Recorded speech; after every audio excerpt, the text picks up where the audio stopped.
So Jeremy, you mentioned there's three core or clear principles from every episode. So like, what are they, and like, how have you like set them up?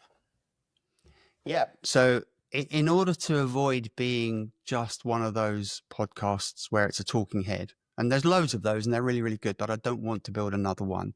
Yeah. So whenever a guest is going to come on the show, there are three clear principles that they all agree to, and they are audience first, clear topic, and leave something behind. So what that means is audience first is the conversation that we have is focused on the audience. And it will vary. The audience will vary depending on what we're talking about, but we should always be thinking about some people. So it's not about me, the host. It's not about me and anything I want to talk about. It's not about the guest.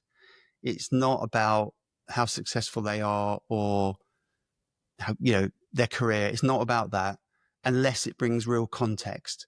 Yeah. We are focused very much on the audience. That's the first principle.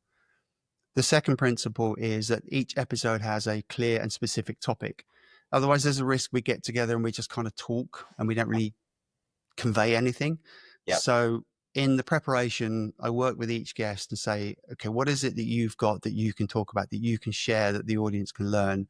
And then we build each episode around that clear topic. And finally, leave something behind. It's what I call it's your edge to go.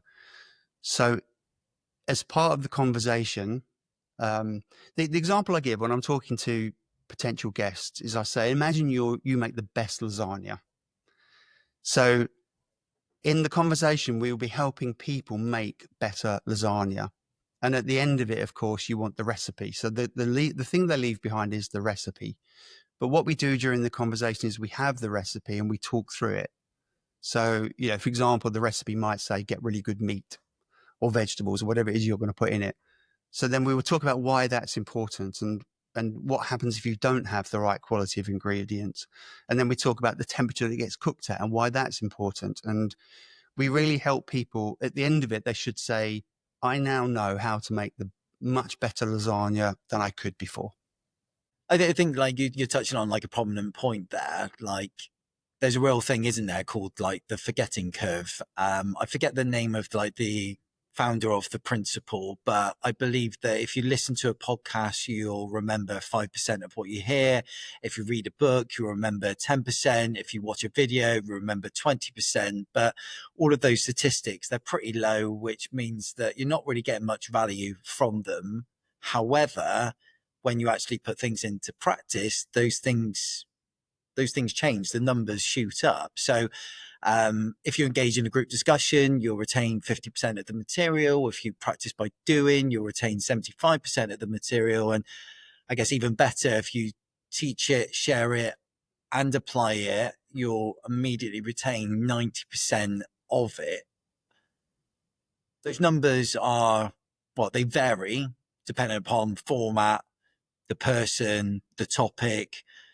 I guess like the principle is rock solid. Retention comes from doing.